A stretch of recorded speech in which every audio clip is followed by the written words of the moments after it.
ચણાના લોટના વાનવા ફાફડા બનાવવા માટે ચણાના લોટને સૌપ્રથમ ચાળી લઈશું। ઘરનો ઝીણો દળેલો ચણાનો લોટ જ લીધો છે, તમારે બેસન લેવો હોય તો લઈ શકો છો। હાથેથી મસળી અને 1 ચમચી જેટલો અજમો નાખી દઈશું અને ચપટી ખાવાનો સોડા એડ કરવાનો છે, ખાલી ચપટી જ નાખવાનો છે, તમે જોઈ શકો છો પિંચ જેટલો। અને બધું પ્રોપર મિક્સ કરી લઈએ। બધું કોરું મિક્સ થઈ ગયું છે। હવે એમાં આપણે મોણ એડ કરી દઈશું।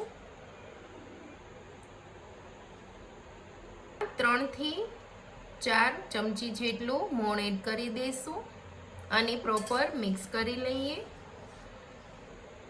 હવે મોણ નાખી અને લોટ બરાબર મિક્સ કરી લીધો છે। હવે આમાં થોડું થોડું પાણી એડ કરતા જાશું અને પરોઠા જેવો લોટ બાંધી લેવાનો છે। બહુ કઠણ પણ નહીં અને નરમ પણ નહીં, એ રીતનો ડો પ્રિપેર કરી લઈશું। હવે લોટ બંધાઈ ગયો છે, તમે જોઈ શકો છો કે એકદમ સરસ પરોઠા જેવો લોટ બાંધ્યો છે। હવે લોટને આપણે ખૂબ મસળી લઈશું જેથી કરીને એકદમ સરસ સોફ્ટ બની જાય। હવે લોટને ઢાંકી અને 10 મિનિટ માટે રેસ્ટ આપવા માટે રાખી દઈશું અને પછી એમાંથી વાનવા વણીશું। હવે આપણે ચણાના લોટમાંથી મીડિયમ સાઈઝના લુવા કરી લઈશું।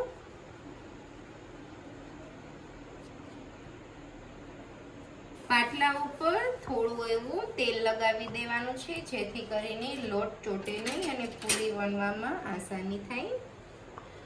હવે આની બહુ જાડી પણ નહીં અને પતલી પણ નહીં એવી પૂરી વણી લઈશું।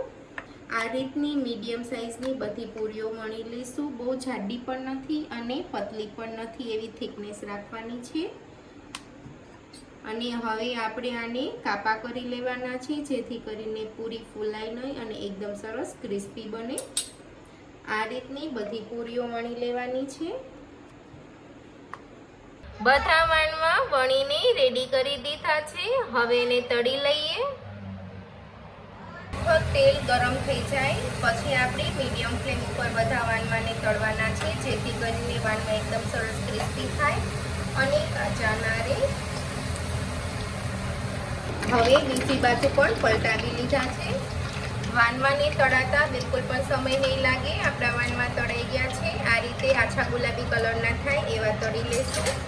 હવે એને આપણે ચીપિયાની મદદથી કાઢી લઈએ। આ રીતે બધા વાનવાને તળી લેશું। તો રેડી છે આપના એકદમ ટેસ્ટી અને વર્ષોથી બનતા ચણાના લોટના વાનવા। અમારા ઘરે તો દર સાતમે આ વાનવા જરૂરથી બને છે। તમે પણ તમારી ઘરે આ સાતમે જરૂરથી બનાવજો અને કેવા બન્યા છે તે મને કોમેન્ટ કરીને જરૂરથી જણાવજો। અને જો તમને મારી રીત ગમી હોય તો મારી ચેનલને લાઈક, શેર અને સબસ્ક્રાઈબ કરવાનું ન ભૂલતા। Thank you for watching.